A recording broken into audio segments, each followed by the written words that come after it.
Dia obrigado ba MC nebe convida ona hawata tu hakat mai hane hodi modera itene sesaung idane uluk nanaing hauni respeito ba presidente conselho imprensa no conselheiro sirahotu nebe marca presença nomos bainaka sira nebe marca una presença ne ita Timor hau tuhin tama mai hatek itoang quando dader ita hamutu kia nene mesak embot det mesak nai ulung det lokrai kona kala dukur mo sakas ita kiik sira mak raut malu fale mai pronto ne Timor me ita ki quando hamutuk ne mak rame bai bai quando embot ihane ita kuliah mos ita se hanu em barbara kita mesak kiik det ne ida ne yang se sound dialogo nebe tempo beta tu ita kuliah ba malu dia kliutan iha sesaung idane iha lista ita iha ona bainaka atau kuliah kona ba desafio sira nebe media hasoro iha Timor-Leste no Sudeste Asiático i Pasifiko iha lista nebe hausimu iha bainaka naing 5 mai be haufing hetan konfirmasaung katak iha naing rua nebe kariklabele marca presença tambane hau uluk nanaing permiti hau atau convida lai bainaka naing ida nebe agora ini i naing rua tambah virtual Senyor Bob ho Senyor Adara nebe orsida ita dialog hosira virtual date ihane ami hau se hamutuk deto ida lolos iha naing rua mai be ida seluk la konsege mai au se uluk nanaing le uluk sirani narang i permiti au ami emai kursi dengan ami nanal ne uza koko masing runtan ho buah ho malus batan dalam rumah le arbiru de mebe tambah uluk iskola ituang hau koka tu le di dia itania baina kaida primeiro mak Bob Howard country correspondent for Timor-Leste, Papua New Guinea and Solomon Islands for Reporters Sans Frontiers virtual. Itu irmai haunoing aproveitamos oportunidade atau convida quedas ita se mo Senyor Jim Nolan IFGJ Asia and the Pacific. I would like to invite Jim to please join me on the stage.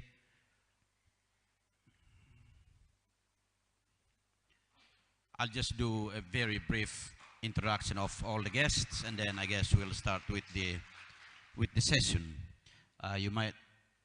I guess it would be better if you sit here, Jim, because we have the microphones on the table. So, aitenia bainaka tu irmai mak Senyora Dara Nasution meta Facebook nebe hanesang wendian tiona se virtual mo ita se alo honia virtual narang ida tu irmai ne mak haule tau gituang hanesang wendian haudeng nanalo ekusi be to situang so kahule Senyora Ana Lomtaje, Husi UNESCO, nebe lolos hamutu koita yane, mai be karik tambah servisu importante seluk la konsege yane, i lolos itamos hamutu ko Mbak Najwa Sihab, mai be tambah dale detan, ita kalaki ki deti hanebe, ita la konsege participa, mai pronto, iha itane oing ita iha ona Senyor Jim, Husi IFJ, Senyor Bob, hamutu koita, Senyora Dara mose, Senyora Ana yang sei hadalang, ita Timornya quando temi hadalang ne ita bele laut ya tinang ida mak fuing to. Mai pronto, haunoing atu la bele dada tan tempun tambah oras ida hobalu mak ita iha, uluk nanaing hau convida Senyor Jim atu introduce laini ang i se karik sistema pronto na ba Senyor Bob ho Senyora Ana tu introduce sirani ang or sira hause fo protindade sira join tiona. Okay, Jim, we will have Bob and obviously Miss Ana from Indonesia joining us, but however this is a dialogue session, so I would like to maybe first start with you, just a brief introduction, and then we'll go to Bob and then Ana when she joins, and then Dara. Then I'll obviously give you a few minutes to present something on your particular topic. Then we open it to the floor for the dialogue. So I guess you might want to go ahead with introducing yourself. Is that right? Okay. Well, thank you very much, and thanks especially to the Press Council of Timor-Leste. I think this is the third or fourth time I've come up here with some press issue or other, and including the previous Dili Dialogue Forum. Look, what I'd like to say to start off with is to make it quite clear that the International Federation of Journalists and me personally would like to dissociate themselves completely from what our friend from Myanmar said before lunch. We really reject completely and utterly the claims that were made, nothing more than propaganda for the Tatmadaw dictatorship. The IFJ and a whole raft of reputable journalistic sources and bodies have described in painful detail what's happened in Myanmar since the coup. It wasn't just a change of government, it was a brutal military coup that's resulted in the arbitrary detention and murder of quite a lot of people. And it's very, very sad to have anyone coming along to a forum like this trying to justify what's occurred there. So that said, I'll move to some of the other areas of Southeast Asia where the IFJ has made some observations, but I suppose the most important, and this is a work in progress really, is the position in Indonesia at the moment. And it's unfortunate that nobody from Indonesia has been able to come here and speak directly to the topic, but I know the Press Council and others are very conscious of the fact that changes to the Indonesian legal system, which are in the works at the moment, raise some very serious concerns about the state of democracy and freedom in Indonesia. And these may well have a big impact on the freedom of the press in Indonesia. They've endeavoured to be played down to a degree, but expert commentators who've had an opportunity to analyse these proposals in some detail have continued to express their reservations about these proposed changes. And in the next few weeks, more of these issues will emerge, and I know for a fact that AJI, the journalists' union in Indonesia, will be very active in campaigning about proposed changes to the law. So it's not just the legal framework which is concerning, but there are other particular issues that have occurred in Indonesia that have raised very serious concerns. The government in Indonesia's taken over the power to block private electronic systems, and there have been other individual examples of intimidation of journalists and lawless behaviour directed towards the free press. A bit closer, is that?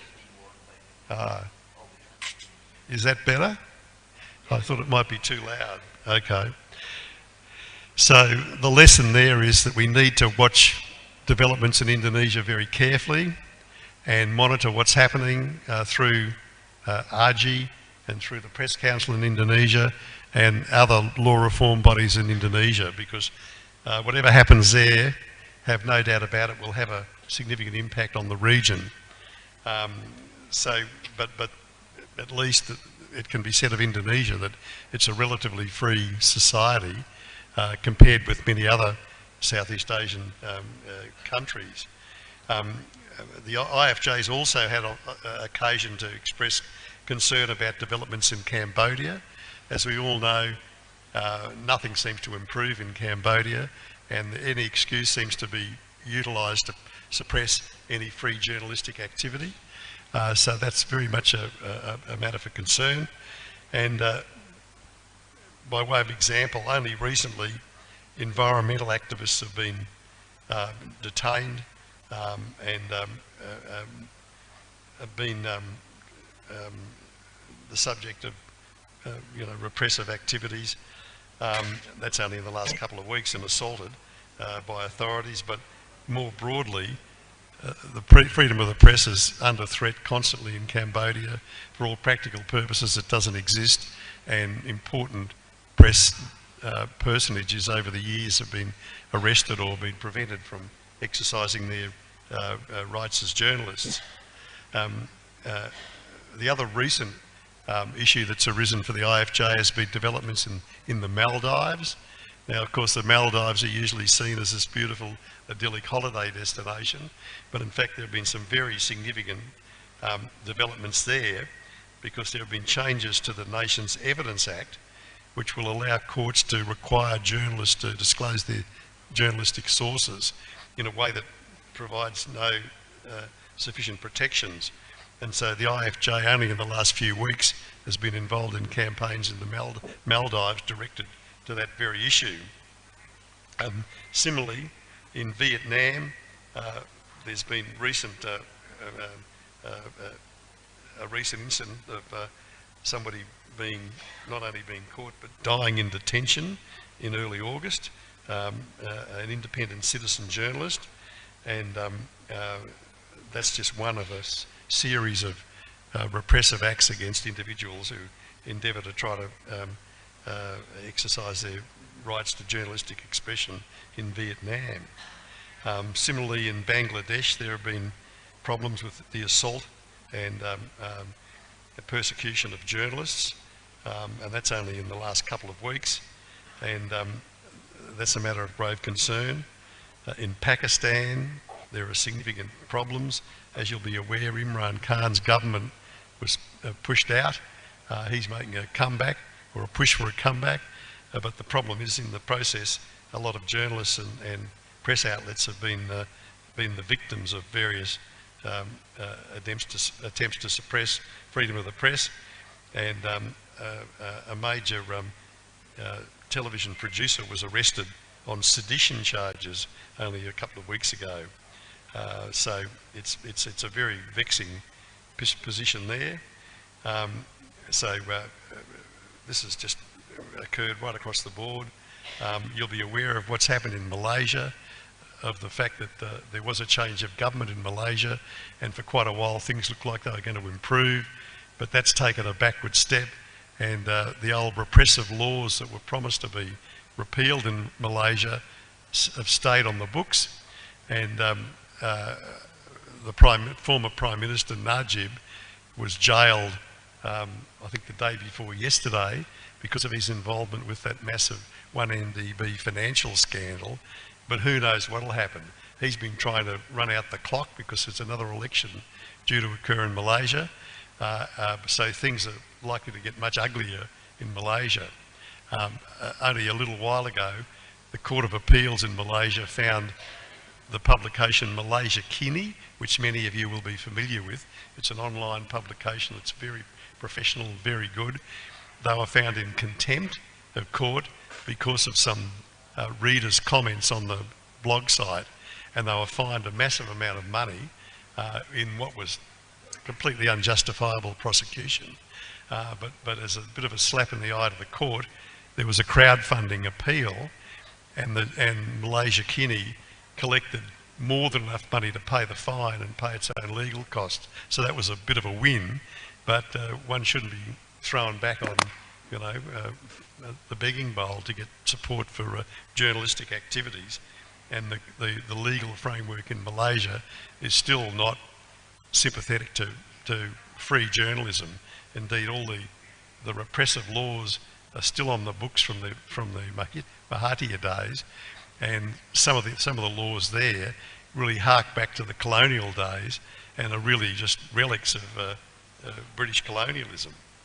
So that's been a real concern. As you're also aware, there have been concerns recently in Thailand with repression of journalists, and closer to home for Australia, there's been a big controversy in the Solomon Islands. You'll be aware of the fact that the Solomons have now cozied up to China. The Chinese foreign minister visited the Solomon Islands, and the Solomon Islands government prevented journalists from questioning him in various functions that occurred in connection with his visit. And now the Solomon Islands government has called in the Australian Broadcasting Commission to read the Riot Act out to the ABC for broadcasting programs that were critical of the Solomon Islands and its connection with China, including some issues of potential corruption. So that's an issue that affects not just the Solomons, and Bob Howarth will say more about that, but other islands in the Pacific. And it's very concerning and really means that there's got to be a lot of many resources put back into capacity building and supporting free journalism in the Pacific. So I suppose the last, there's Sri Lanka, which you'll be aware has been involved in all sorts of shenanigans in the last little while, thanks to the Rajapaksa regime. But in fact, even though the Rajapaksa regime has been pushed out, there has still been problems with widespread attacks on press freedom and journalists that were really similar to the attacks on press freedom that occurred under the Rajapaksas. So there'll be a lot to take note of there. And again, it's a case for capacity building and giving support to journalists to exercise journalism freely and appropriately in Sri Lanka. And perhaps I can just finish up with some observations about Afghanistan, where the IFJ's again been involved. But Afghanistan's probably... I'm sorry? Sorry, is that better? Afghanistan's been perhaps the worst case of all of these in the Asia Pacific, and you'll be aware of the terrible things that have happened there, the fact that the journalist activity has been restricted massively, and it's been described as one of the bleakest years in Afghan history for the media. And so there are many issues that really need to be reported, not least being the treatment of women, but that's all the subject now of more repression by the Taliban. So who knows where that'll all finish up?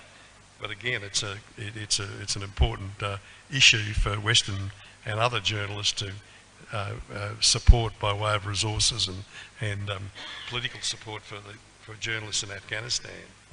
So it's a pretty bleak old picture, I'm afraid. Nothing's changed too dramatically, perhaps except for the case of Afghanistan. But what it all does is it serves to remind us how important it is to have proper legal frameworks and have proper campaigning to support the free press and free journalism in the region. And the IFJ has done what it can within its resources to promote the cause, and will continue to do so, and is very grateful to the fact that the Press Council up here has been very supportive, and is delighted to observe, as was observed this morning, that the Timor-Leste has risen right up in the Press Freedom Index and now occupies a very senior spot, which is very gratifying, and it's certainly an example to other countries in the region. So I might conclude my remarks there, and if anyone has any questions, I'd be happy to answer them. So I'll pass on to others. Thanks a lot, Jim, for the brief update on what's happening in the region. Bob? Yes. Can you hear me? Yes. Okay.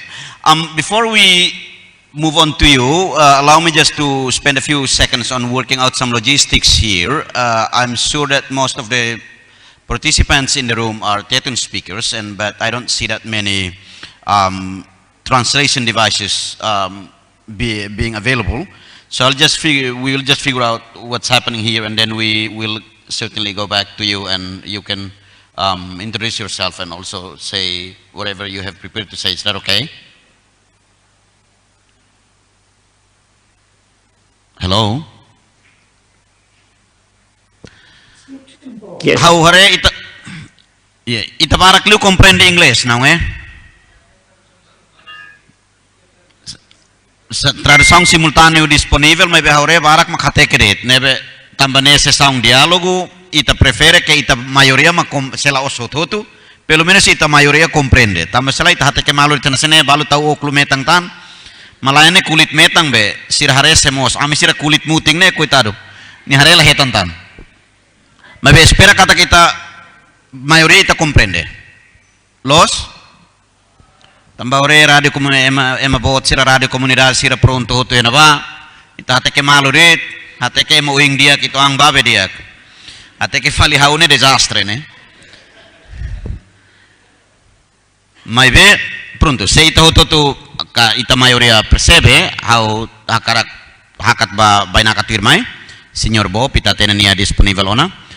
Hi Bob. Yes. Yes. Would you want to start now with an introduction and then sure. Whatever material you have prepared, and then we'll go to the next session, I guess. So go ahead, please. Okay. Okay.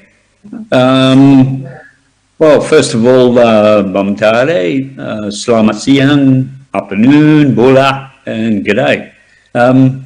There's a couple of ways I want to cover what's happened in the Pacific, and that is, as the correspondent for Reporters Sans Frontiers, which I've been for 10 years for Papua New Guinea and also for Timor-Leste, and I keep a watch on the Solomon Islands, which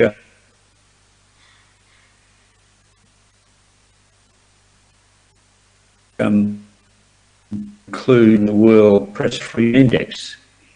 So what are each country on the index and link it to the impact of social media, for example, Facebook, of how much a challenge that's becoming to traditional media.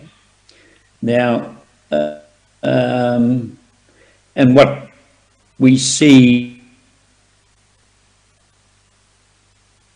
what I see as someone who's been in the business for a long time, of a new way of thinking and a new way of training journalists that's got to come in. Sans Frontiers, RSF, World Press Freedom Index, which covers 180 countries in the world.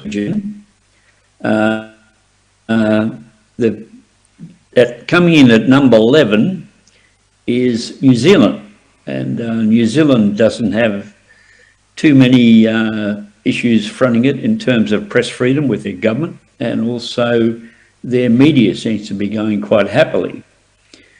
Now, the best part is I will include Timor-Leste as part of the Pacific because it comes in at number 17, which is incredible, and which Timor-Leste can be very proud of, that you are way ahead of all the other countries in the Pacific except New Zealand. Okay, and the other factor that I want to build in is population, penetration of the internet, and how many people are using Facebook, which has become such a big challenge to traditional media. Now, Timor-Leste population officially I've read was 1.36 million. There are 141,000 people are using the internet, and there 595,000, and there are 445,000 people on Facebook in Timor-Leste, which is a huge audience when you compare that to, say, the viewership of television, the listeners on radio, and the number of people who read newspapers.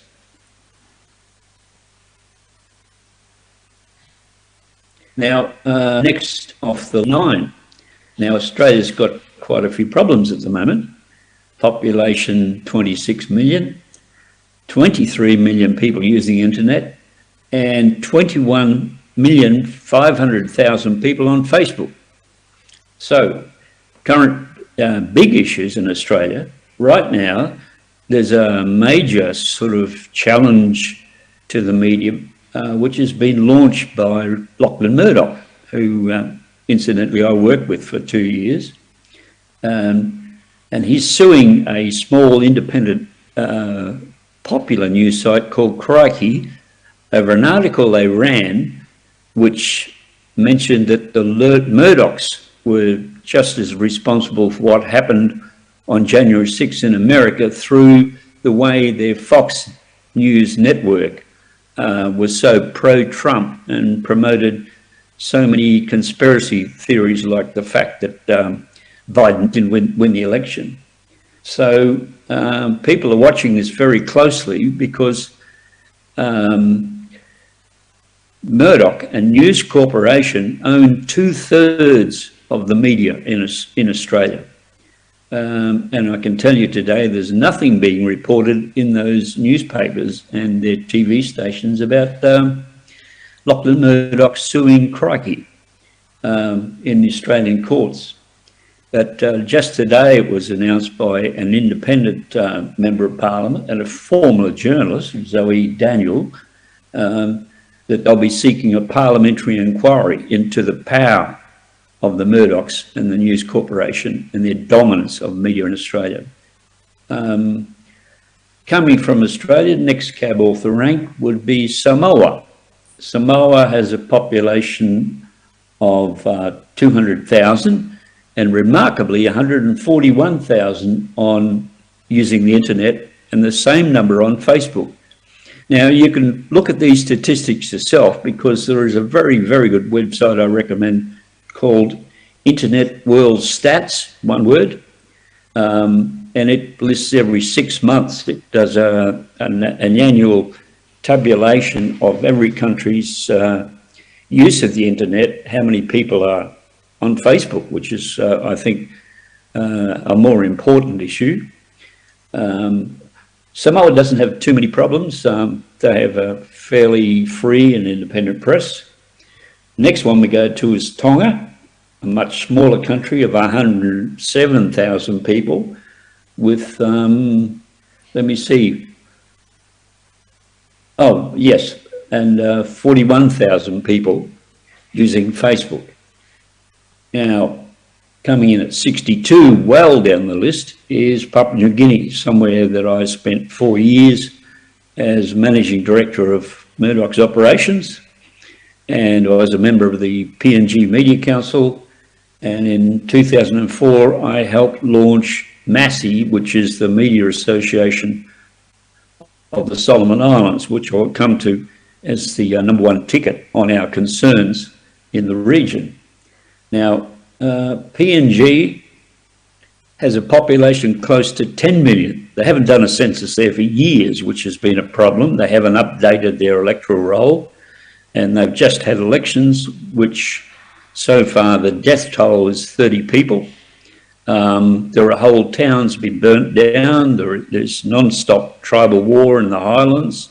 There's claims of massive corruption in the election, but the only positive things that's happened out of the elections, which were more like a civil war, were for the first time in many years, there are now 2 women amongst the 117 members of parliament in PNG. And PNG continues to be a worry for press freedom watchdogs because of the way the government fluctuates. The media is, for example, the Post-Courier newspaper, which I used to run, is part of the News Corporation empire. And the other major newspaper, the National, is owned by the biggest logging company in PNG, owned by Malaysia. And there's a third Sunday newspaper, which is has local ownership. So it's a bit of a worry, and the Media Council is fighting to do what it can to protect the journalists in the country. At the bottom of the list at the moment is Fiji, somewhere that I spent a bit of time. I spent 4 months there about 4 years ago working at the Australia Pacific Training Coalition, which teaches students with campuses all over the Pacific to skills like carpentry, nursing, aged care, motor mechanics to Australian standards and certification. But Fiji's gone through a lot of problems, and one reason it's right down the bottom, they've gone through, as you will may be aware, 2 coups when the army, the military took over the government, and the current Prime Minister is the former head of the coups. So there's been a lot of tensions in Fiji. It has two major newspapers, and notably the Fiji Times, which comes under a lot of pressure from the government, whereas the other newspaper there, the Fiji Sun, seems to be a government mouthpiece, according to a lot of observers. And the current tension in Fiji is because it has a very large Indian occupation who were brought there to work on the sugarcane fields, that there are a lot of race tensions which people fear may bubble over in the country, which is sad because it is a beautiful country. Now, the last one I'll come to is the most troubling of the lot, and that's the Solomon Islands. Now, the Solomons has a population of 750,000. There are 172,000 people on the internet, and all of them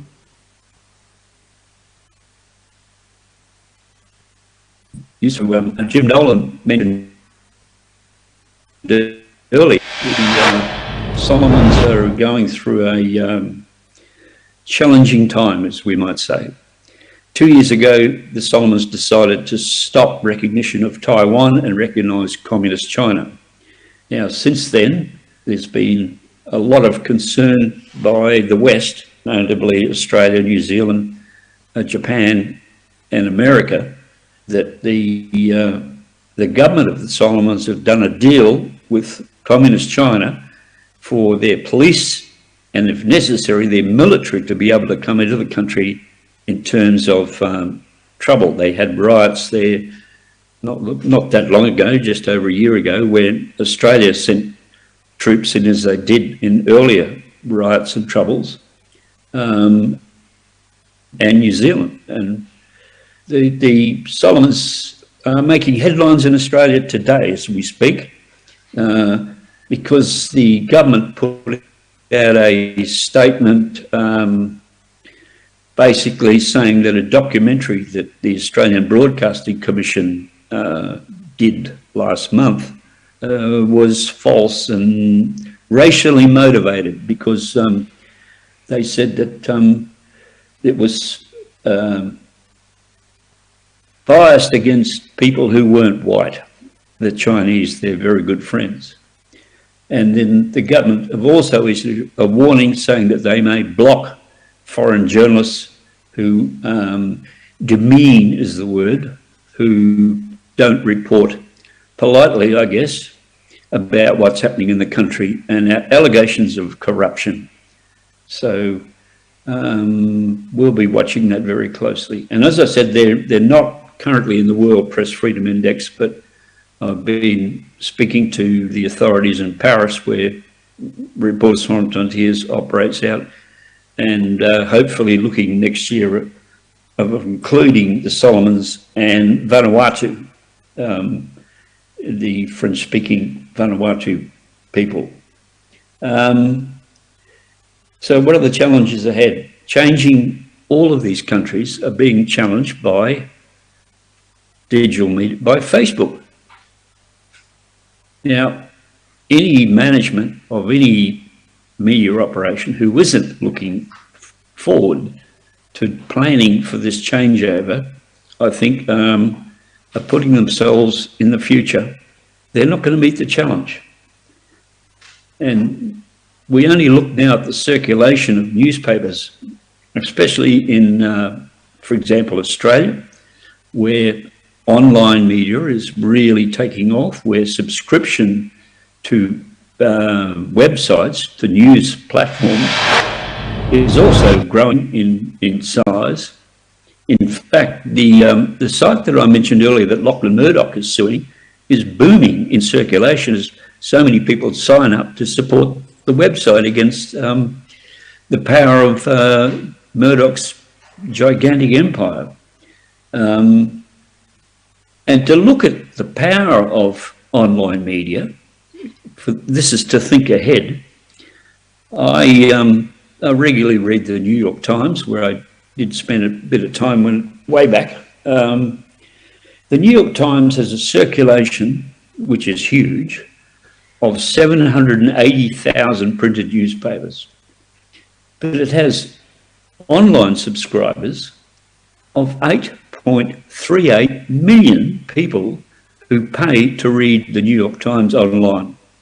I mean, just, that's amazing.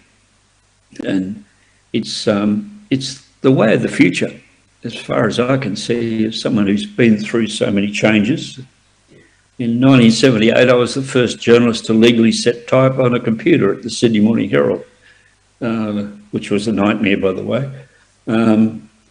So I think there's a case for people, for management and media operations and journalists themselves to look at the way, or think about how they're going to transition from traditional media into the digital age. And I look at a lot of the websites around the Pacific, particularly, which I monitor all the time, as I guess wearing my Reporters Sans Frontières hat, and see terrible design, sloppy web content, meaningless headlines. And my big hate that I've always hated is giant check presentations of people standing around and smiling. So it's something that I don't think any university's ever addressed to look at in journalist training, or thinking about web design. Rather, well, it's a step up from newspaper print design, which I've done, and the use properly, effectively, of using cover. Now, people say to me, well, all right, who do you hold up as good examples of well-designed news websites? Okay, well, these are the ones I would look at. Would be in Australia, Guardian Australia, which is the Guardian in London's new setup, which is going very well, which is hugely popular and is the fastest on breaking news. Like if news breaks anywhere, they're usually up within a matter of minutes with a coverage or a live stream. And these good sites are using multimedia so much, using video, using sound clips, using colour, and great typography, so it's easy to read. And the transition, I'll go back to another story that I tell about why people are not looking enough to the future for digital. When I was in Fiji working at the as a communication advisor, they have campuses all around the Pacific, and every year they took out 2 full-page paid advertisements for the graduation ceremonies of their successful students. And I said to the management at the time, I said, well, I know how much you pay in Papua New Guinea because I used to run the newspaper there. And I said, let me do a little bit of research for you. And I came back to them and I said, do you know that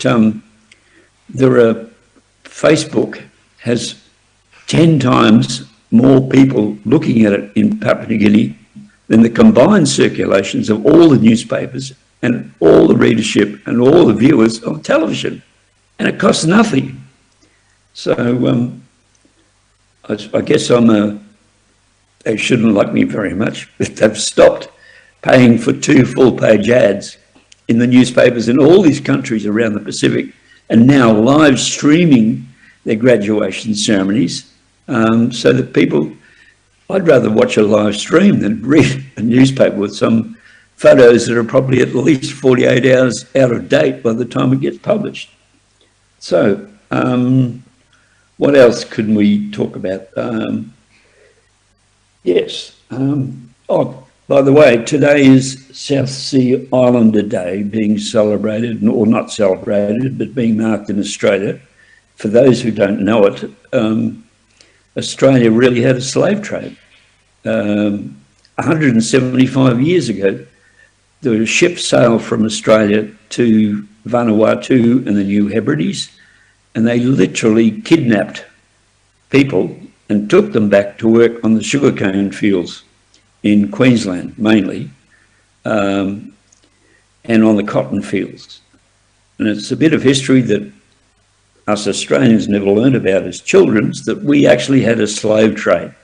So it's being marked today with celebrations, or not celebrations, I should say, but people remembering and being taught new history about what happened in the Pacific and the shameful role that Australia took at the time. So I'm happy to answer any questions. Timor-Leste, as you know, my first trip there was 22 years ago to help start the Timor Post with Y2K redundant equipment from Queensland newspapers. And my last trip was, I had to come back because of COVID. I got back into Australia 4 days before they shut the gate, after working with all my friends at the Press Council and the Journalists Association, of which, by the way, I'm the oldest member still, so I'll have to contact their president, Zavonia, to renew my membership fees, to lay claim to being the oldest member of the Journalists Association in Timor-Leste. So any questions? And in my case, as I say when I teach, there's no such thing as a stupid question. So please feel free to ask. Thank you very much, Bob, for sharing all that information with us. I guess before we go to the Q&A session, I would invite the other guests, and then we can have a conversation, a dialogue session on the stories and the updates that you guys have provided. Dalitan itahuto presebe, itahuto konsegerona sa makuhin itane bay nakasira presenta. Uin durante a presentação aure ulung balu hakruk la tenereza tir sumakne kahalo medita saung makne maro makdit makhatene aman laran luak dit makhatene. May espera katak itahuto acompaña ser makakontese. I tuirmai tambe itania bay naka señora Ana Husi UNESCO ihane ona itania bay naka tuirmai señora Ana se introduce niang i apresenta saya maknya prepara ona depois ita hakat bay naka tuirmai. So Ana, the floor is yours. You might want to introduce yourself and then say whatever you have prepared to share with us, and then we will go to the next, get the last guest before we open the Q&A session.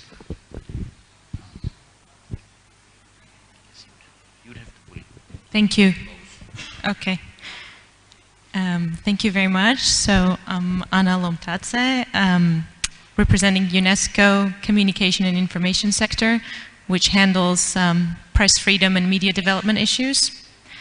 The title of this panel, Media Under Digital Siege, is actually also the global theme of this year's World Press Freedom Day.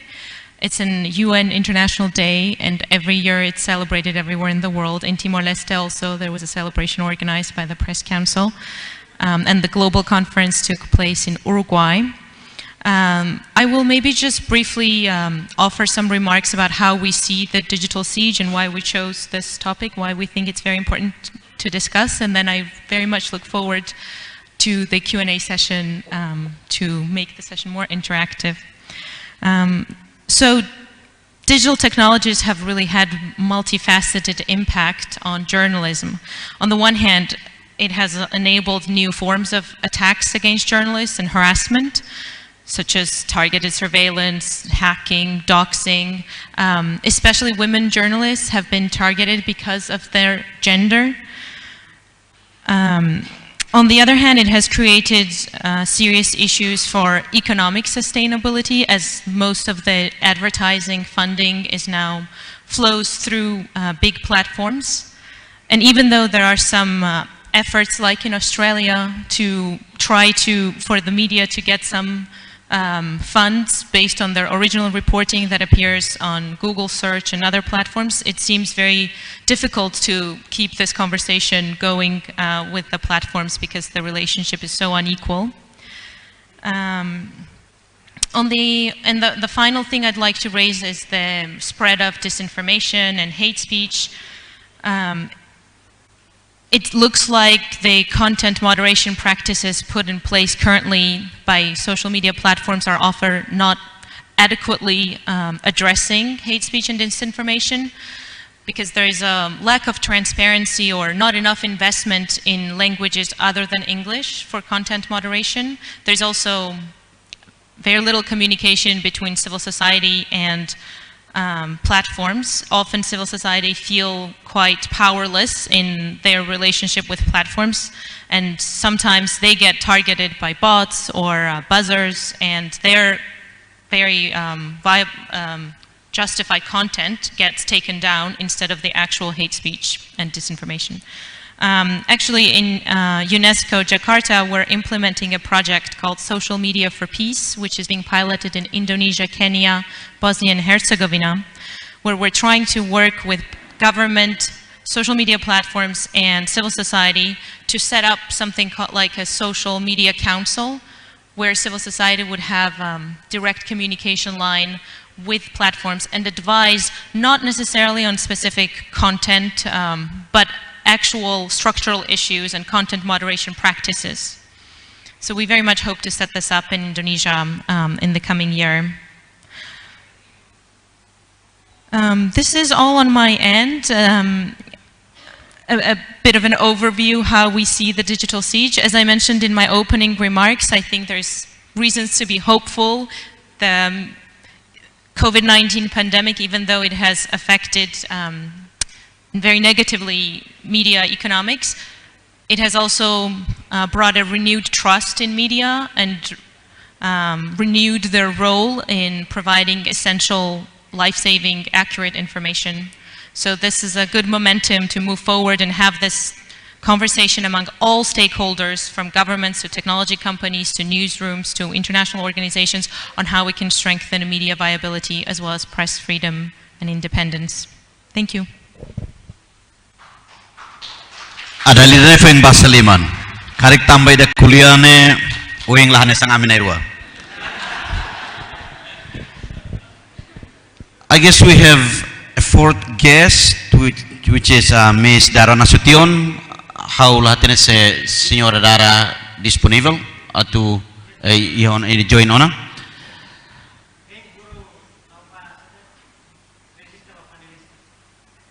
Okay.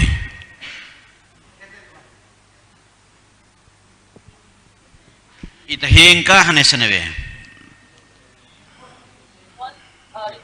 Hello. Oh. Hello Ibu Dara, selamat bergabung. Halo. Selamat, terima kasih banyak Pak sudah mengundang saya. I'm gonna have this presentation in English, so I hope that's okay. Yeah, well, English works. Bahasa Indonesia works as well here. Bahasa Indonesia is actually better because most of the audience will understand. Oh, really? But okay, if you prefer to do it in English, yeah, if you prefer to do it in English, there's obviously simultaneous translation service available for the audience. So it's a decision at your discretion. So you might want to go ahead, beginning with your brief introduction, I suggest, and then sharing with us the material you have prepared. Yeah, but if I continue in Bahasa, would the panelists have the translation as well in English? We don't have the devices with us, so I guess we would have to reserve back to English, I guess. Okay, okay, that's fine. I'm gonna do English then, so everyone can understand what I'm saying, if that's okay, because we have the devices with the audience in the room. Okay. Okay, I'm going to start with a brief introduction. So my name is Dara Nasution. I'm currently working at Meta as the Politics and Government Outreach Associate Manager, and I'm covering some countries in Southeast Asia, including Indonesia and also Timor-Leste. I'm based in Jakarta, so if any of you ever come to Indonesia, Jakarta, just let me know. Okay, so for today's session, I will have my presentation. Let me share my screen. Can you see it?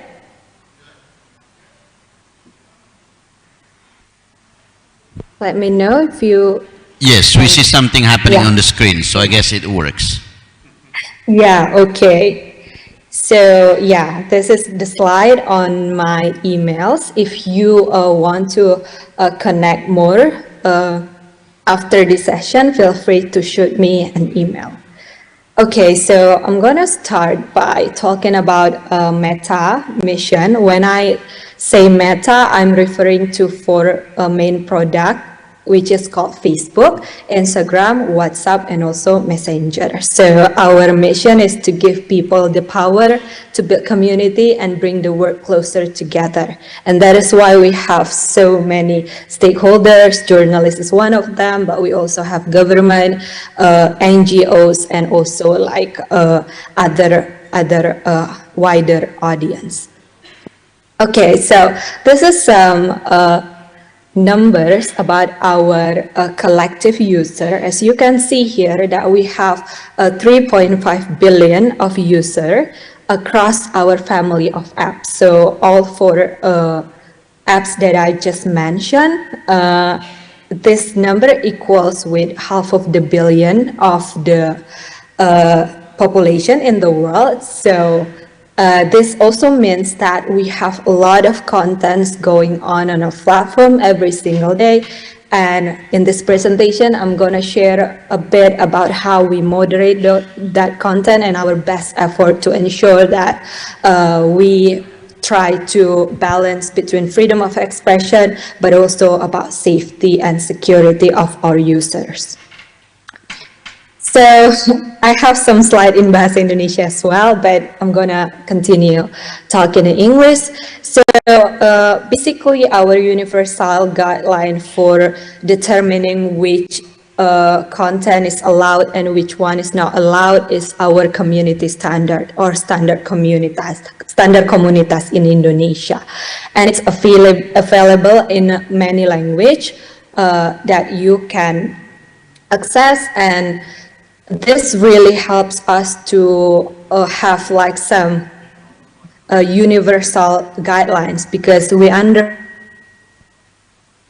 that in way sometimes the government also has like local language that might be more repressive than others, or more tight than others. So but at the end of the day we refer to our community standard that it's like trying to capture the universal values. So if you're interested to read more about the standard community standard, you can access it in facebook.com/community standard. But basically there's like some subtype here that you can also dive into.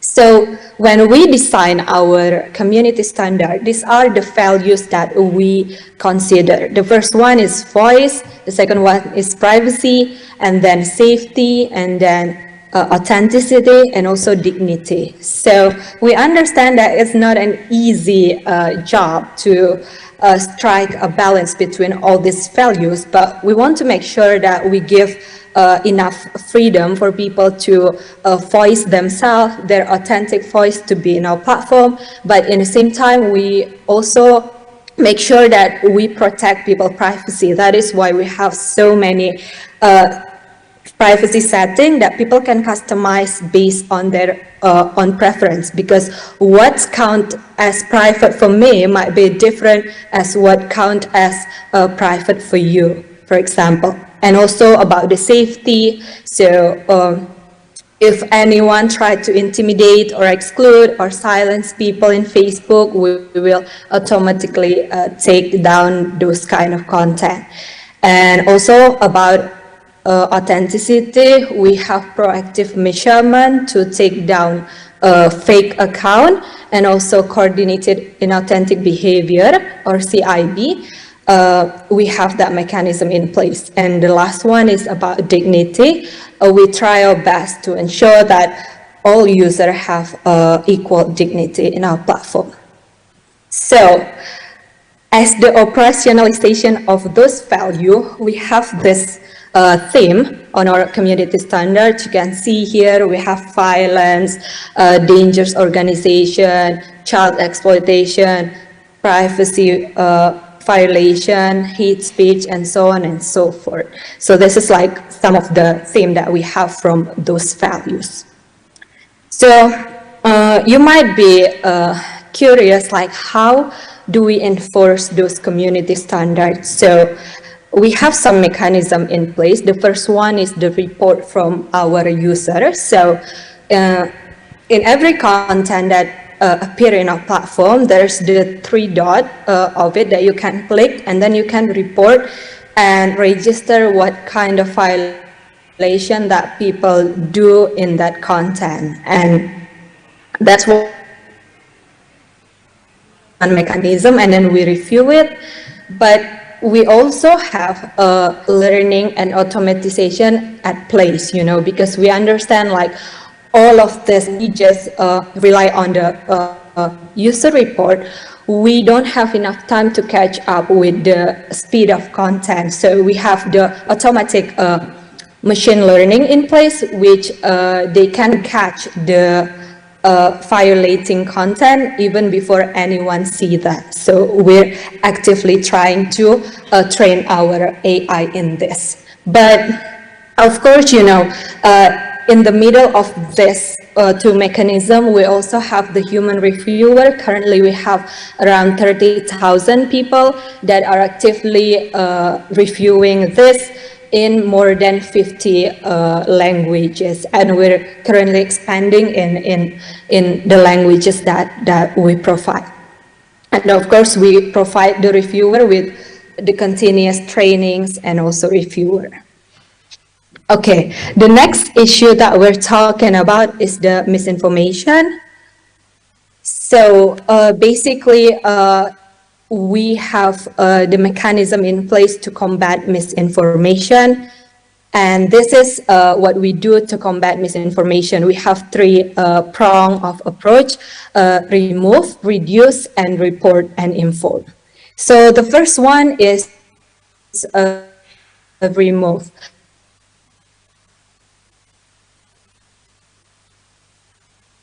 Remove means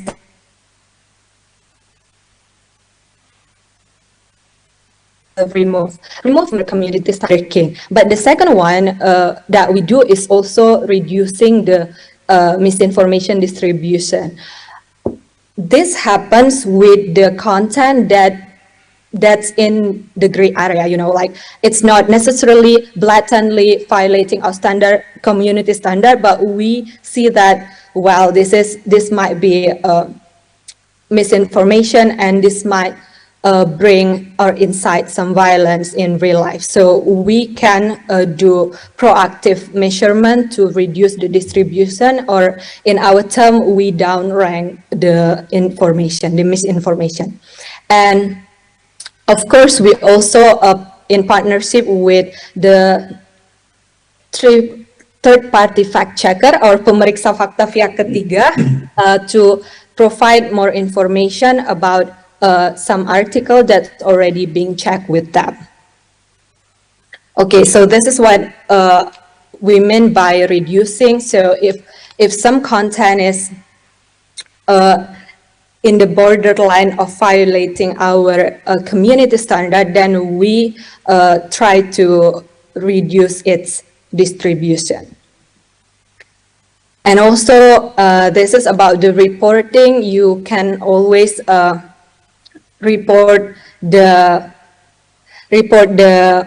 content and give additional context. I also want to highlight that we have some partnership with many NGO called Trusted Partner. We have it in Indonesia, and we hope to expand it as well. So Trusted Partners mean that we onboard prominent NGO from many aspects. For example, like the anti-hoax fact-checker community, or like anti-harassment organization, NGO, and we onboard them so they can have voice in reporting the misinformation or the content that is violating our community standard, and we do take their input into our decision-making process. So we have that trusted partner scheme as well to accommodate the NGO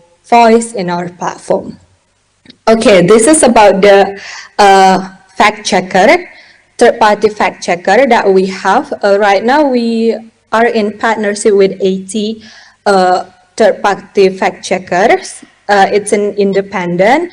They're certified by the independent board, and we work with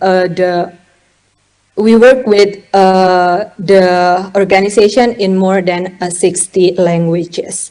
So basically, the mechanism for third-party fact checker is we try to identify the probability of hoax that is circulating in our platform, and after that, we send them to the third-party fact checkers, and they will check them, and they also will give rating about the accuracy of those content.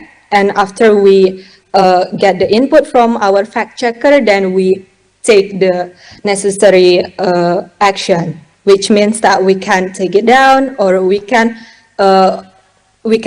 have like additional information about the misinformation in the platform. And it looks like after the third-party fact checkers give some input about the misinformation in our platform. So basically, there's this rating here that they can give, so people can get some information about that. And also like this, this article about, so there's this additional information out here like about this article, and if our user click this, then they will get this, this information. Okay, and if the content that users share do contain the misinformation, then we have this label here that state that it contains false information and already checked by independent fact checkers. And then this is more information about the checking process. And also regarding the community standard, we try to be transparent about that, and that's why we publish transparency report now. You can access it in transparency.fb.com/data/community standard enforcement. So in that report, we talk about how many requests that we do get from each countries and how many content that we take down from those requests. And also, we also believe that, you know, taking down content and having a mechanism in place is one side of the story, but we also believe that the audience have their own critical thinking to filter the information for them. So we also complement our effort with public education. We have some digital literacy program that is going on in the countries where we operate, like we have the We Think Digital program, and in Indonesia we have Asah Digital and many other programs. We also have this page here, Safety at Facebook, where people can check our policy in bullying and, you know, suicide hotline and something like that. And we provide our user with the ability to do the privacy checkup so they can get safer in our platform. Okay, I think that's all that I can share in this forum, and I look forward for the Q&A session. Thank you so much. Thank you very much, Ibu Dara, for sharing all that useful information with us. I guess all our four speakers have presented what they had, so we'll now open for the question and answer session. Tambay tanya bainakan ang hat presenta hutona ta hahude to itania nya dialogo itania sessão pergunta e resposta atunune itabele tambarak maktur começa anesang haudehan ne ereza ter somos ave maria la los teona neve dia klita matang loke tetoang ho pergunta ne per depois itabele sente kata kita murisela. Hakar convida colega naing tolu uluk karikia pergunta rumah ba ida qualquer ida Husi tene panelista sira itene bainaka sira atau bele hato perguntas e depois ita fo tempo ba itania panelista sira atau bele hatan kari kita buat sira rumah ya pergunta.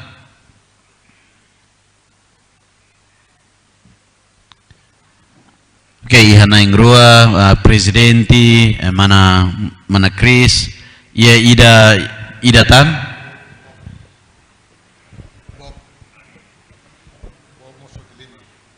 Oh, there's also a question from Bob, so I guess that makes it 3. So we'll start from the president of the press council. Honoring ba presidente, halo favor. Dia Bamahone pergunta ne how dirige ba Mbak Dara Nasution Husi Meta. Saya harap Mbak Dara masih Ibu Dara masih dengar di sebelah sana. Dengar Pak. Ya, pertanyaan saya mengenai ini mungkin pertanyaan tapi juga semacam keprihatinan atau keinginan juga dari Dewan Pers. Saya tahu bahwa Timor-Leste, masyarakat pengguna Timor-Leste, pengguna sosial media terutama Facebook, bukan suatu pasar yang begitu besar signifikan untuk Meta atau untuk Facebook. Tapi sebagai pimpinan dari sebuah lembaga yang juga memberi perhatian kepada kepentingan publik, kami dihadapkan pada tuntutan publik untuk memantau atau mengintervensi konten-konten di sosial media terutama di Facebook di Timor-Leste. Jadi satu hal yang kita sekarang sedang mencari adalah bagaimana model-model di negara lain. Bagaimana bisa kerjasama dengan Facebook untuk mereport ke Facebook tentang konten-konten yang misalnya penghasutan atau hate speech yang terjadi. Sayangnya sampai sekarang Facebook, Google, dan yang lain belum mengakui bahasa Tetun, bahasa nasional yang lebih banyak digunakan oleh pengguna di Timor-Leste untuk menyampaikan pendapat termasuk misinformasi, desinformasi atau hate speech itu. Pertanyaannya, apakah dari Meta bisa mempresentasikan atau mengusulkan model-model yang bisa diadopsi oleh Timor-Leste untuk menjawab keprihatinan publik itu, terutama tentang konten-konten di sosial media yang kadang-kadang melenceng dari standar komunitas yang disampaikan oleh Mbak Dara tadi. Kita dari pihak kita sudah ada pembicaraan untuk kerjasama ke depan untuk bagaimana memperkuat pemahaman masyarakat tentang standar-standar dalam penggunaan itu. Itu saja pertanyaan saya. Terima kasih Mbak Dara.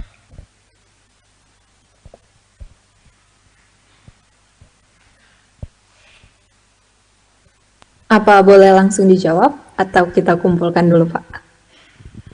Ya mungkin karena ini dialog, mungkin sebaiknya dijawab dulu, supaya kemudian kita lanjut ke pertanyaan berikut langsung ada jawabannya juga. Menurut saya itu lebih baik. Tapi kalau memang teman-teman mengusulkan kita 3 pertanyaan dulu baru dijawab, biasanya kalau terlalu panjang itu kasihan ibu-ibu, terlalu lebar kasihan bapak-bapak. Jadi mendingan 1 pertanyaan dijawab dulu, ya toh? pendek seperti saya, tapi enak gitu loh. Oke, terima kasih Pak pertanyaannya, langsung saya tanggapi ya. Jadi memang kerjasama kami dengan Timor-Leste baru dimulai tahun ini, yaitu dengan Bapak Rigo dan teman-teman dari Dewan Pers. Dan kami senang sekali bahwa Bapak Rigo dan teman-teman sempat juga berkunjung ke kantor kami di Indonesia beberapa waktu yang lalu. Jadi memang saya harap ini adalah pintu masuk bagi banyak kerjasama ke depannya lagi, dan untuk tentu ada banyak hal yang bisa kita kolaborasikan. Yang pertama mungkin program literasi digital yang tadi saya sebutkan juga bisa untuk diteruskan di Timor-Leste untuk menjangkau masyarakat yang lebih luas lagi. Dan yang kedua, memang bahasa Tetum saat ini belum masuk ke dalam bahasa yang kami awasi untuk di platform, tapi ini adalah salah satu masukan bagus agar ketika kami nantinya memperluas bahasa yang akan digunakan, bahasa Tetum juga bisa untuk dimasukkan. Tapi yang bisa saya tekankan pada hari ini adalah sekarang kita sudah memiliki kontak seperti ini. Apabila memang Bapak Rigo dan teman-teman dari Dewan Pers secara keseluruhan atau NGO lain memiliki masukan ataupun sesuatu input yang mungkin terkait konten yang perlu ditindaklanjuti di platform kami, mohon dikabari saja ke kami untuk sementara, dan kami akan lakukan measurement atau tindakan yang diperlukan sambil kita menunggu nanti ada sesuatu yang lebih terinstitusionalisasi. Mungkin seperti itu ya Pak. Terima kasih banyak buat jawabannya Mbak Dara. Tu irmã Mana Cris, halo favor.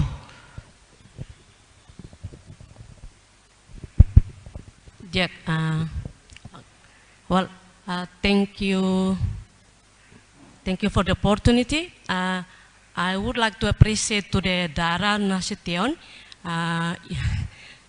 to your presentation, useful for us, especially in Timor-Leste journalists.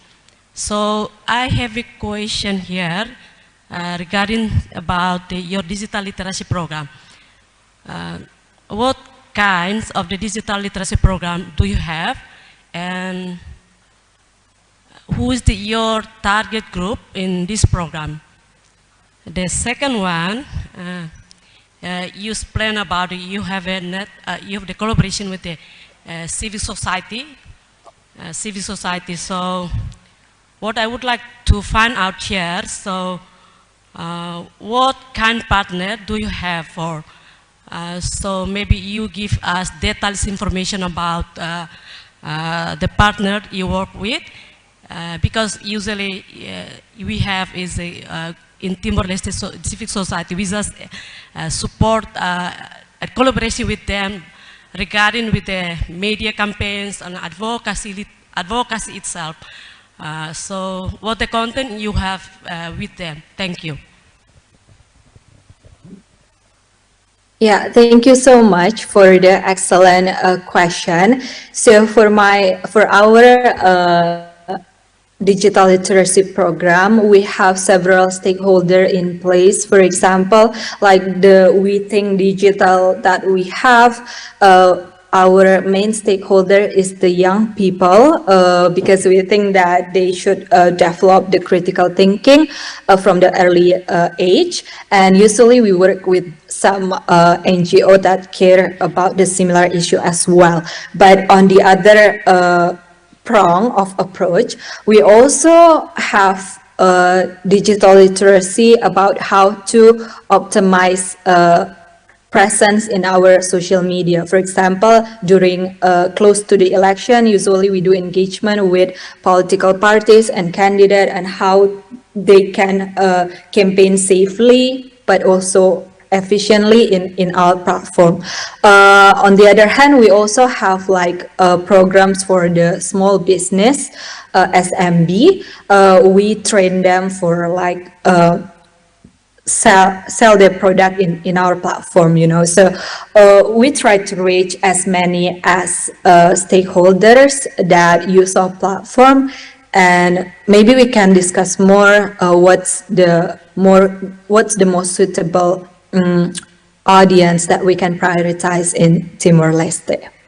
The second one is about the trusted partner. This is the interesting scheme as well for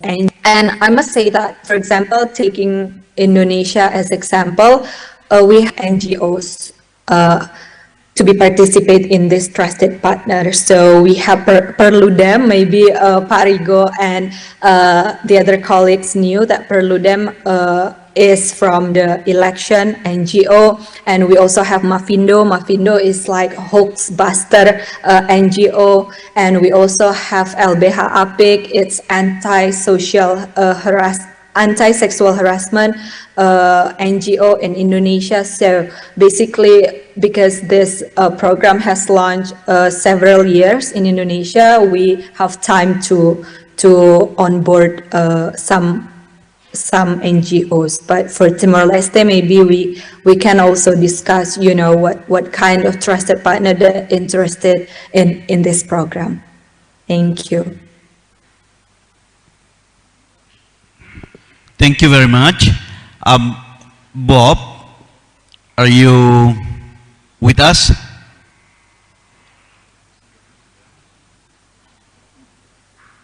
I think Bob in mute. Okay. We can see you again on the screen. Did you have a question to ask?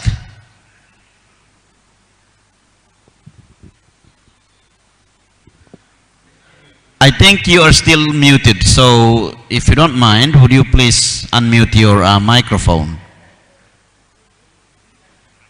We can't hear you from here, so.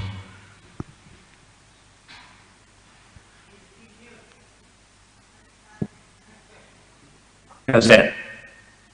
No, it hasn't gone. Got it? Yeah, we're good now. Okay, back on the air. Right, stop touching the phone.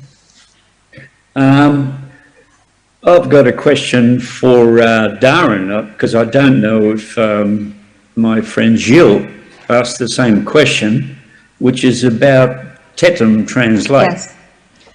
Yes. 3 years ago, I was in Timor-Leste when I photographed a march through the street by students and journalists saying, we need Tetum Translate. Now, at the time, I did a little bit of research, as you people should do when you're discussing something. Timor-Leste is getting close to 500,000 people on Facebook. The last statistics I saw were 440,000 rather. This is bigger than the population of Iceland, and there is Icelandic Translate on Facebook and on Google. So can we argue the case for getting Tetum Translate? Because I know there are 2 online dictionaries available, and could that be possible? Now, the other question is about fact-checking.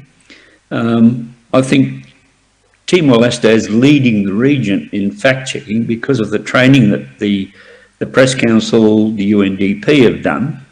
And I compare that with Papua New Guinea, which has a big population of 772,000 people on Facebook. But there's no fact-checking there. There's no fact-checking being taught to the journalists in the country. And this comes down to 2 elections. Timor-Leste this year had a presidential election, which was over and done with in a day.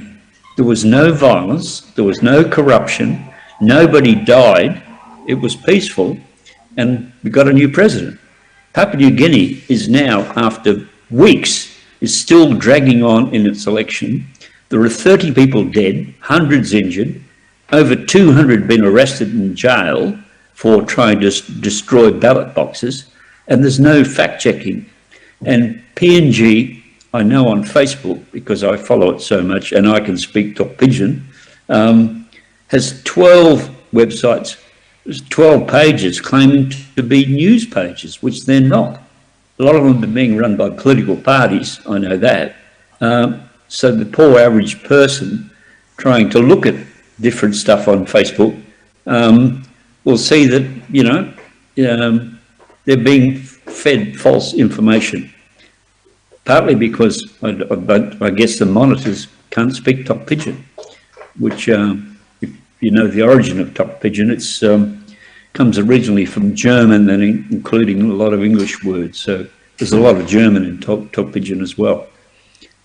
Similarly with Solomon Islands, their Tok Pigeon is slightly different, but they are also another country that desperately needs fact check, especially when, you know, what we've talked about today of the mounting press problems of threats to press freedom in the country, and the big role that Facebook especially is playing in the whole region. So please, Tetham, translate. Yeah, thank you so much, Bob. Like, yeah, we just did another session like this earlier this year, just before the second round of election. And I hear you, I hear all of the requests, you know, to have like the Tetham translation. And that's on our wish list too. And right now, you know, maybe in previous year, we don't have many outreach with the Timor-Leste organization as well, because it's quite, yeah, we didn't have much contact in ground, but I'm so glad that we have started this productive collaboration. And yeah, maybe we can advocate internally for like the Tetham translation as well. That's great, because I need it too. Yeah, thank you so much, Bob, for your feedback. That's why I'm so glad for this kind of session. You know, I can bring this feedback back to the product team, you know, so it's kind of more legitimate. So thank you so much for inviting me to this forum. Terima kasih banyak. Sama-sama. Obrigado, Barak. Dia kita ni tempo tuir mai basic ona tukuhat tuir agenda nebe hausimu mai be karik ya kolega rumah saya pergunta ida karua karik bele hato ida poesi ta bele remata presidente arkatil Aureli membalu komese hitona ida Husi kotok makohin Huluk awning presidente tahin itu ang demokrasia ni haturu katak presidente upo hane sendet.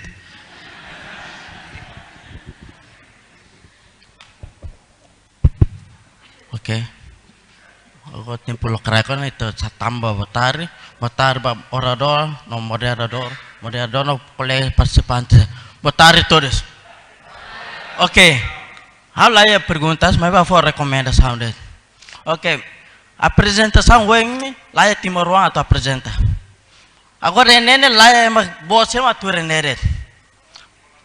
Anu recomendação ne, ba program sir agora darak itu kriane. Experience ne be magita tanem furak tebes. Mabe am ki konse la kebit at implementa. So governo sir magia poder nebe bot no kana nebe mak bot dominante bele implementa ba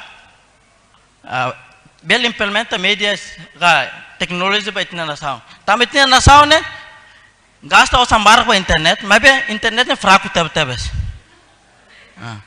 Yemne rai gasta ituang mabe internet lau dia klo mabe agora ita tu implementa idenen ami laya kibita tu implementa so ye governante sema mabe agora governante darum balba tu na dum kunese mabe ami kigde tene govern laira ta participa sama internet ne atau teknologi atau lau mudah no lau efektif am kikuan lebih lalu kibit lebih laya kibit atau buat rumah. Magnedet, obrigado by itu buat.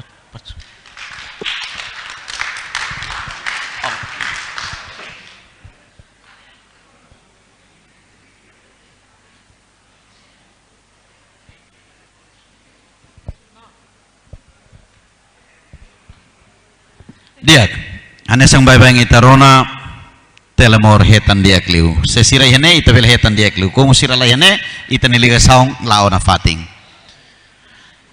Presidente, halo favor.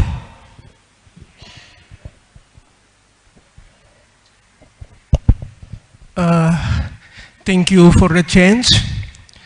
First of all, I would like to appreciate for the all panelists. I think I got a lot of information that really make me feel that we should do something in East Timor because the fact that we see that at the time in Timor-Leste, the digitalization era is very, I mean that people need to adapt with the process of how this, the digitalization process going up. I want to ask to Anna from UNESCO. You know that maybe in East Timor at the moment the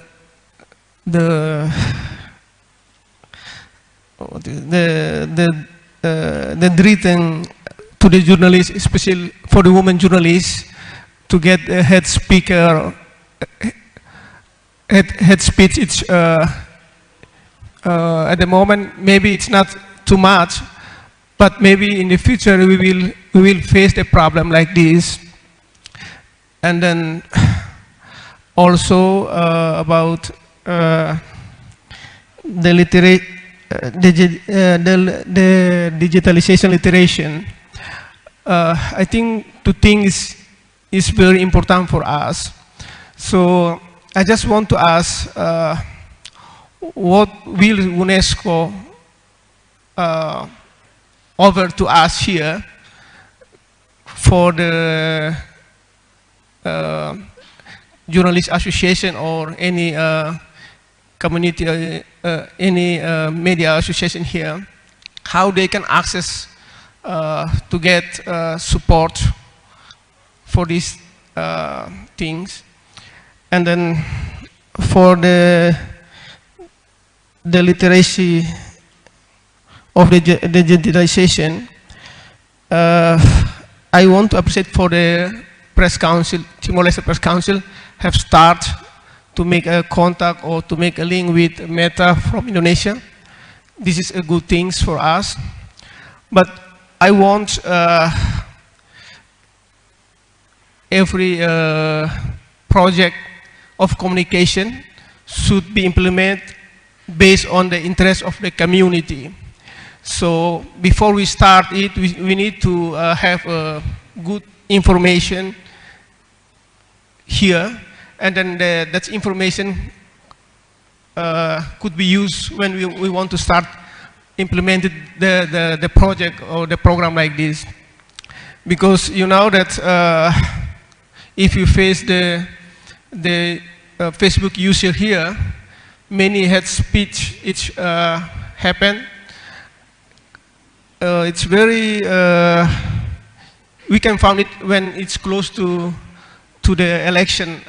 We will see many people sometimes use Facebook to blame each other using not good comments.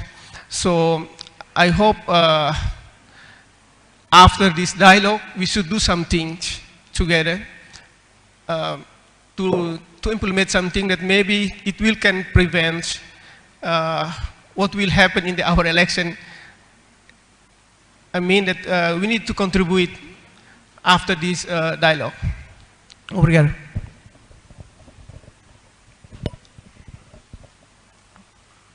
Hello, Prezados. Thank you for your question. So UNESCO works on gender and digital literacy in different ways.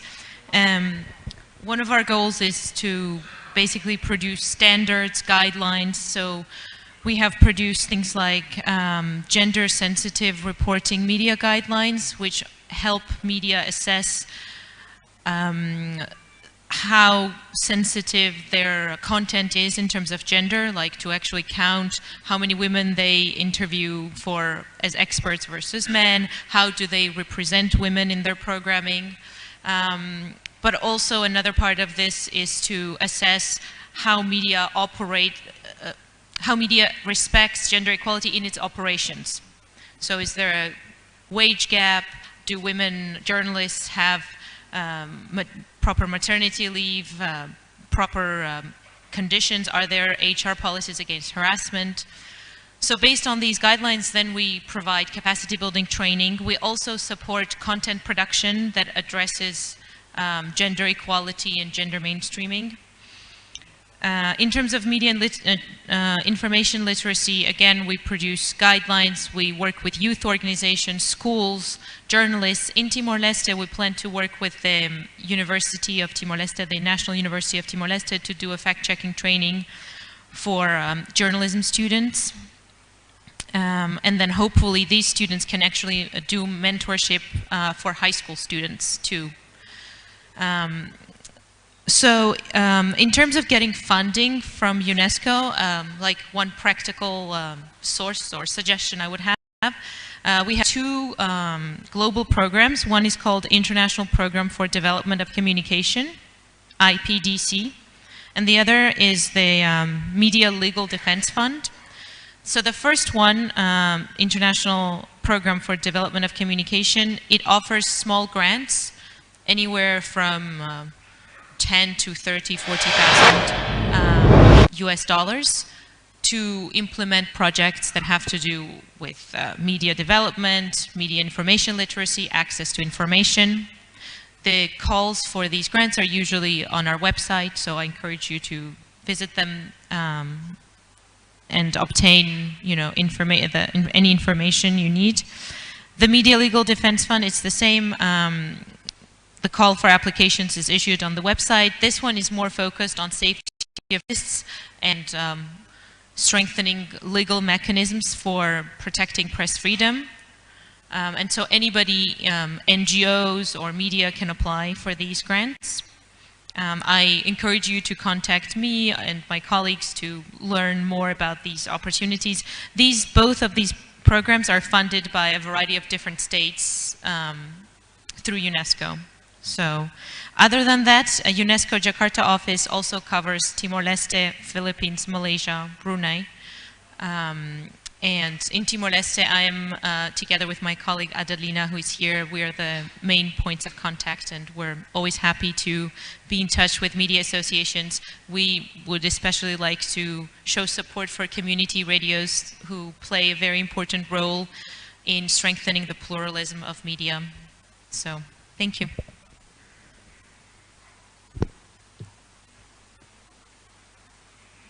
Dirk, itanya oras liutan tiona tukuhat.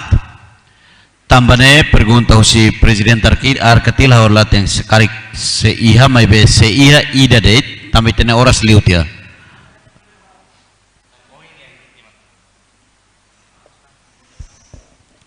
Dirk, obrigado a tempo. Hanu pergunta how dedica a senhora Dara, desculpa. Iya, depois de hauso hoteto, foi balu bela ajuda traduz para inglês no lian Indonesia dia. Pergunta maknanya. Dia, Facebook kan esang media sosial ida nebe mahoni utilizador bot TVE-T iha 10 bilhão. Então, iha Facebook ema utilizador ida nebe barak, la significa kata informação nebe passa hene panene maioria loss no dia kotgeran. Mas o insa iha Indonesia rasik atau limita ba utilizador Facebook sira nebemak passa informação hoax. Então hanesan Conselho Imprensa iha Indonesia o insa bele foto alternativo rumah ba iha sira ida nebemak passa bebek informação hoax ba iha media atau nune utilizador sira seruk la bele konsum informação nebemak hoax. Tama Facebook at passa informação nebemak dia ba ema seruk nebemak persija tu heta informação. Dia, obrigado.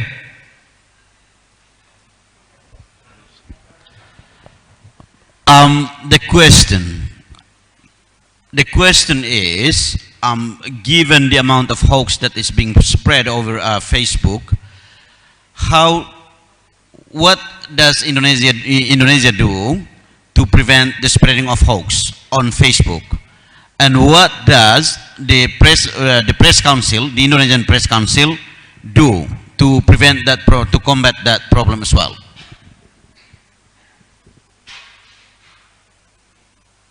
Okay, so in terms of misinformation and hoax busting in Indonesia, we do have onboarded 6 third-party fact checker.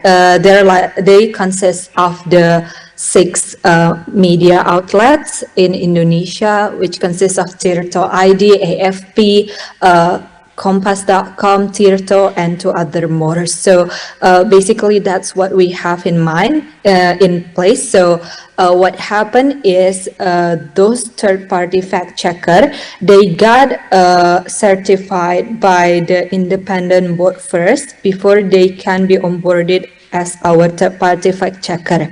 So they will have the dashboard where they check and review the potentially misinformation in our platform, and they give the rating and also give input to those kind of contents. And after that, after we get their inputs, then we display it as the additional information in our platform.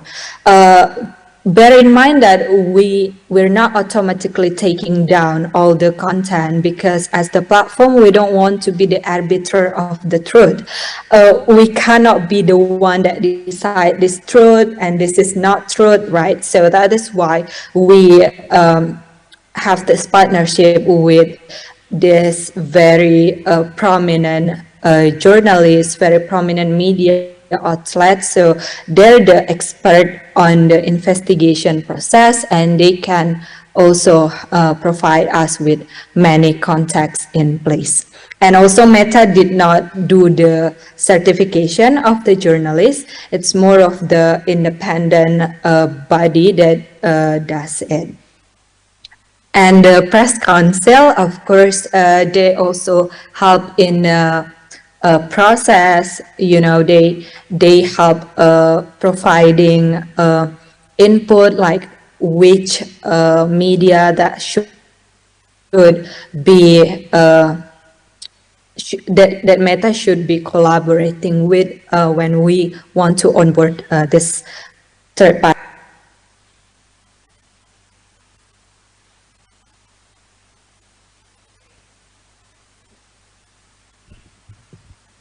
Dia, sudah selesai ya, Bu ya? Ya, sudah. Oh, makasih. Dia, mesmo kita balu saya karakusutan, may Akan diterjemahkan, Pak. Mesmo kita balu karek se ia botramato Husu, may beda lai datan itane tempo conselho imprensa for how to tukuhat tempo bahau atu bele hare fali serviço seluk. Tambane how thank you sudah desculpa ita tem cremate tene sessão ene. Agradece vai ita botsirania participação. Thank you very much for your presence, for sharing with us all the information that I believe would be very useful, especially for the journalists, the media community in Timor-Leste, and especially the press council. Knowing to banedit itania sessão diálogo ba uhin lorokraik daletan obrigado barak e haunia agradecimento profundo ba conselho imprensa nebe organiza una forum diálogo idane nomos for a oportunidade de moderar sessão idane e até próxima.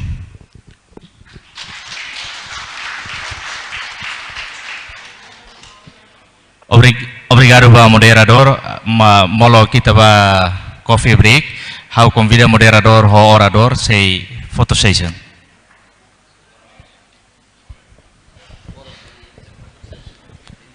So before end this event, I would like to invite Mr. Jim Nolang and Mrs. Anna with the moderator, Mr. Francis Desuni, to be in front of the stage. We're going to have a photo session, then we will end this event.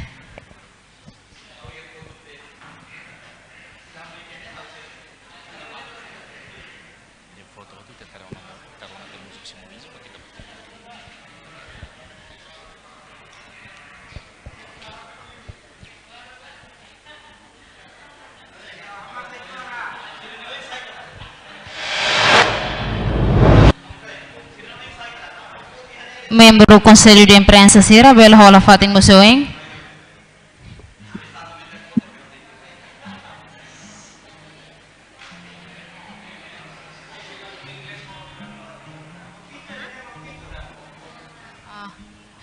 We would also would like to thank to Mrs. Dara from Indonesia. And also would like to thank to Mr. Bob from Australia. Thank you for your time.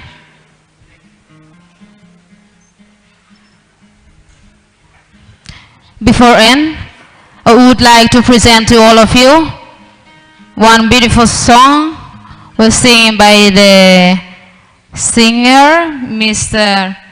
Izu Pereira. Mong Izu, your time.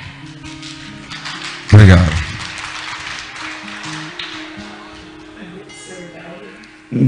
Husi onara, ne bebe ala, husi kela, o nenaran aku dametin, iya haunya fuan.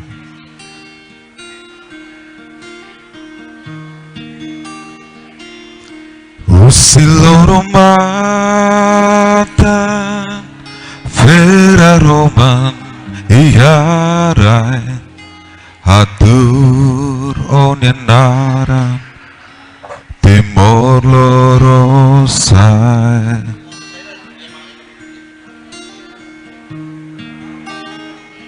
Usimate biasira Nebeli ona ya tempo koto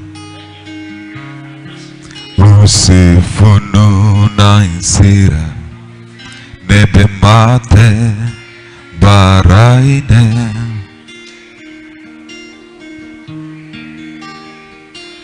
Haluli konya nara Aksumikia Amelia Hatur onya nara Timor loro sai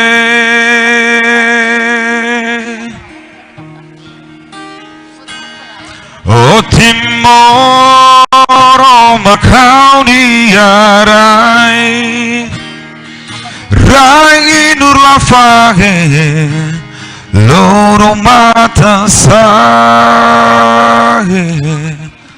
Sulingu siau niara Susaria nya fuha O makau niarai Timor loro sai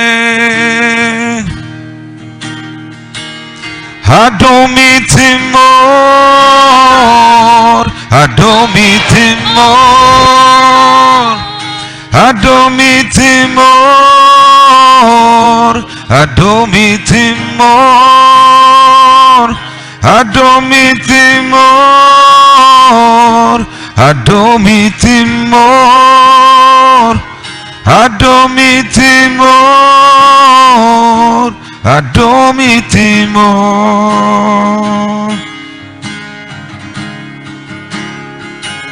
Adomi Timor Adomi Timor Adomi Timor Adomi Timor Adomi Timor Adomi Timor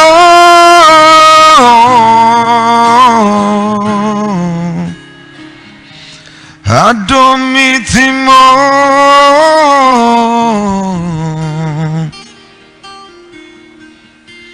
Adomi Timor.